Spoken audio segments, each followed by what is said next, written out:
তোমরা সবাই কেমন আছো? আশা করি ভালোই আছো। আজকে এসেছি এই যে স্যান্ডি ভাইয়ের বাড়িতে। দেখো কত সুন্দরভাবে গেটটা সাজিয়েছে, খুব সুন্দর হয়েছে। আর স্যান্ডি ভাইয়ের হাসিটা খুব সুন্দর। চলো তাহলে ভেতরে যাই। কিন্তু ভেতরে যাওয়ার আগে জুতোটা খুলে নিলাম আমি, তারপরে সিঁড়ি দিয়ে উপরে উঠে গেলাম, কারণ ভাইয়ের বাড়ির ছাদে হচ্ছিল মায়ের পুজো। এই যে মা, কত সুন্দরভাবে সাজানো হয়েছে মাকে। এদিকে মায়ের পুজোর জোগাড় হচ্ছে।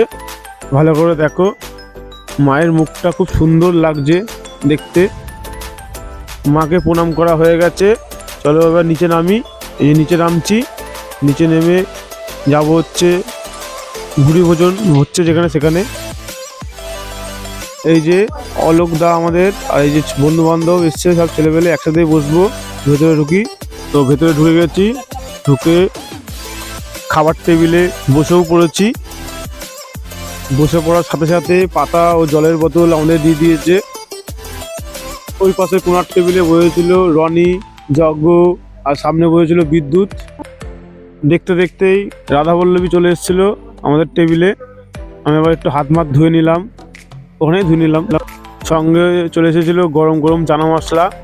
হালকা করে রাধাবল্লভীটা ছিঁড়ে চানা মশলাটা দিয়ে মুখের মধ্যে ভরে নিলাম। দারুণ লাগছিল কিন্তু খেতে।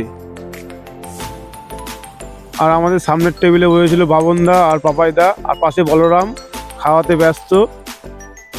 রাধাবল্লভী শেষ হতে না হতেই চলে এসেছিল খিচুড়ি প্রসাদ। কিন্তু আমি আর একটা রাধাবল্লভী ও চানা মশলা চেয়ে নিলাম, খুব সুন্দর হয়েছিল।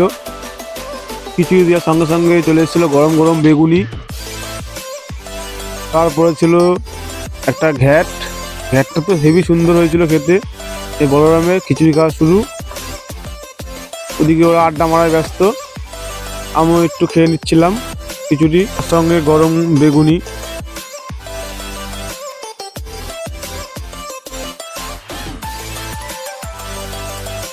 পাপাই ঝাল খেতে ভালোবাসে, তাই এত বড় লঙ্কা নিয়েছিল। আমাদের খিচুড়ি খাওয়া শেষ হয়ে গেছে। তারপর চলে আসলো চাটনি, সঙ্গে কিন্তু পাঁপড়ও ছিল।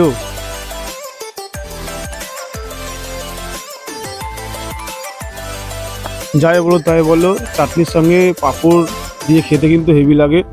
আমার তো ভালো লাগে, কার কেমন লাগে আমি বলতে পারবো না, আমার খুব ভালো লাগে।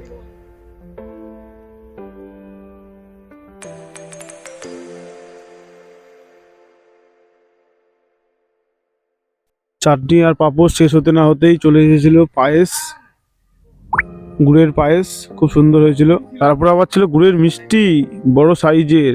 আমার একটাতে হয়নি, আমি দুখানা নিয়েছিলাম। মিষ্টিটা খেতে অপূর্ব ছিল। এই যে আমাদের খাওয়া এবার কমপ্লিট হলো। আর একটা কথা, এই যে এখানে এটা বক্সটা কিন্তু দুর্দান্ত বাজছিল।